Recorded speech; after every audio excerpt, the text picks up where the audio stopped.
Olá, meus amigos, nossas saudações cordiais.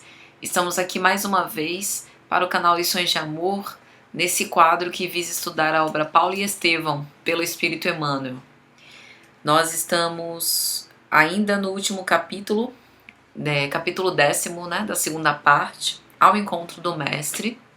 E hoje nós vamos fazer o 7º vídeo deste capítulo aqui no canal, em que a gente vai tentar refletir sobre o encontro de Nero com Paulo de Tarso. Pensem em que momento histórico.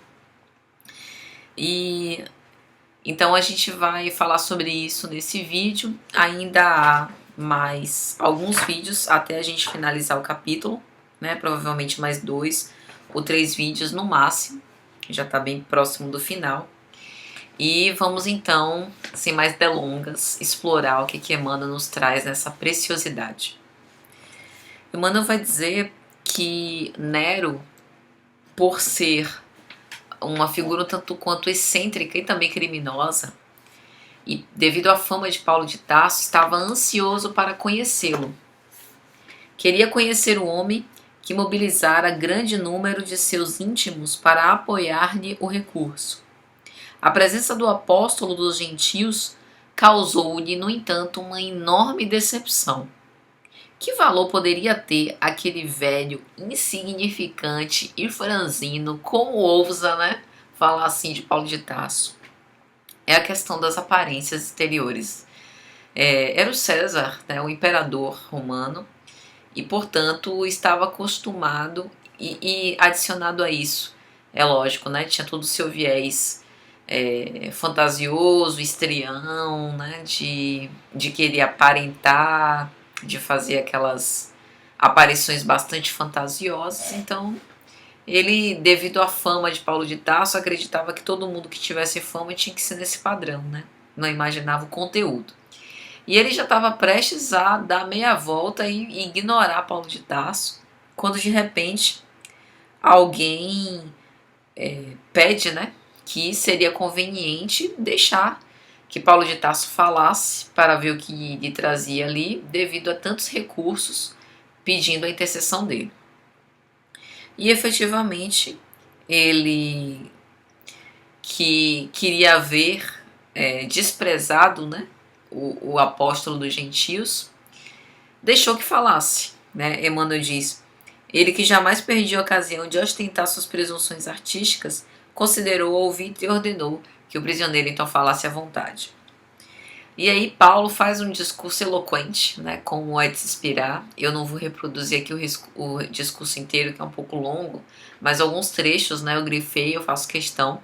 Ele diz: imperador dos romanos, não me dirijo aqui a um homem falível, a uma personalidade humana simplesmente, mas ao administrador que deve ser consciencioso e justo, ao maior dos príncipes do mundo. É interessante a coragem de Paulo, Alguém que chega para o mais alto posto do Império Romano e falar isso de uma forma desassombrada, é alguém que de fato tinha certeza da sua missão. E aqui Paulo não é desrespeitoso, muito pelo contrário, ele puxa pela responsabilidade de Nero, do tipo: você já pensou sobre a responsabilidade que está nas suas mãos? Será que você já cogitou sobre a quantidade de súditos que tem, de certa forma, você tem de certa forma poder e autoridade sobre eles? E aí ele continua dizendo: e antes de tomar o cetro e a coroa de um império imenso, deve considerar-se o pai magnânimo de milhões de criaturas, que era exatamente a forma como Simão Pedro se portava, na casa do caminho. Aquele pai amoroso que acolhia e amparava todos. E aí ele continua, o discurso dele. Emmanuel vai registrar que as palavras ecoaram no recinto, deixando todo mundo estático. E aí ele continua dizendo assim: pleiteei essa hora inesquecível para apelar ao vosso coração, não somente por mim, mas por milhares de homens, mulheres e crianças que padecem nos cárceres ou sucumbem nos circos do martírio. E aí ele se coloca como esse representante da multidão de desamparados, que a gente já conversou sobre isso em outros vídeos. Ao lado da vossa atividade governamental, por certo, rastejam víboras venenosas que é necessário extirpar, a bem da tranquilidade do trabalho honesto do vosso povo. Repetindo Jesus, raças de víboras, né? Falando sobre os fariseus e da responsabilidade também que eles tinham nas mãos. Paulo é alguém que tem autoridade moral para falar tudo isso. Então daí o seu desassombro, a sua certeza, a sua confiança. E por fim, vede, os trabalhadores sinceros do Cristo foram recompensados com a pecha de autores do crime hediondo, de caluniadores sem entranhas. Acaso não vos doeu a consciência ao endossardes tão infames alegações, a revelia de uma sindicância imparcial e rigorosa? Então, Paulo admoesta o imperador romano, né, chamando para essa consciência culposa por ter assinado embaixo. Paulo sabia o que era isso. Lembremos que logo no início da obra, Saulo de Tarso, enceguecido, ele recebe carta branca do Sinédrio para perseguir os cristãos, e ele mesmo, na confissão que ele faz a Áquila e Prisca no deserto de Dan, ele se responsabiliza pelas mortes que ele dos asseclas que estavam sob a sua tutela, né? Sob a sua responsabilidade, mesmo não tendo sido responsável direto, mas era indireto. E aqui também Paulo faz isso com o imperador romano, né? Essa análise de consciência.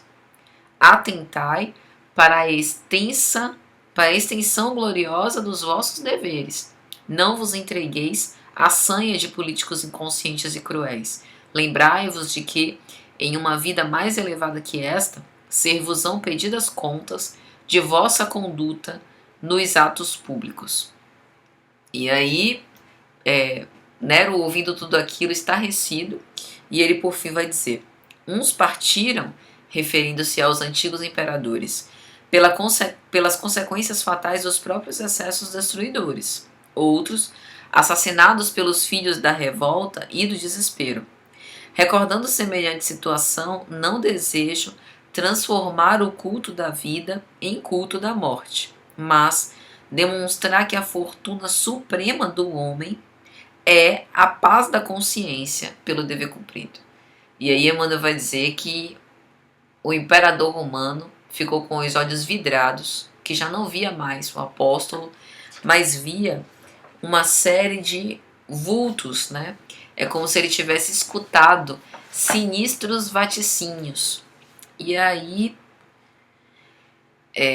os seus asseclas mais próximos diziam, né, Nero, se você quiser a gente mata esse homem agora mesmo. Ele, não. Esse homem é dos mais perigosos que eu tenho encontrado. Né? Desde sempre, aquele que tinha o dom da oratória, né? O poder de convencimento das massas, sempre era detestado e temido. Ninguém como ele ousou comentar a presente situação nestes termos. Vejo, por detrás da sua palavra, muitos vultos, talvez eminentes, que conjugando valores poderiam fazer-me grande mal. Então ele realmente ficou muito impressionado. Aí o que é que Nero faz? Ele diz, bom, vamos liberar o apóstolo Paulo, mas dizer que ele deve continuar em Roma até que a gente apure isso daí com mais cuidado. E os cristãos continuam presos, mas pelo menos a gente concede alguma coisa. E efetivamente Paulo fica muito feliz, né? Porque considerava, né, reputava isso, os resultados bem-sucedidos da sua primeira defesa, né? E de certa forma era uma esperança para os seus irmãos de fé. E aí Emmanuel vai dizer, né? O caviloso monarca pareceu-lhe menos mal, digno de amizade e reconhecimento. Veja como são as coisas. Mas no fundo, Nero ali arquitetando uma emboscada para Paulo. Emmanuel vai anotar. Vigiarás seus menores passos, mantê-lo-ás em custódia oculta, e quando vier a festividade da reconstrução do grande circo, aproveitaremos a oportunidade para despachá-lo a lugar distante, onde deverá desaparecer para sempre. Complicado, viu? Mas isso são cenas para os próximos capítulos. Eu espero, meus amigos, que vocês estejam gostando. Já estamos chegando no final. E até o próximo vídeo, se Jesus permitir. Um grande abraço a todos.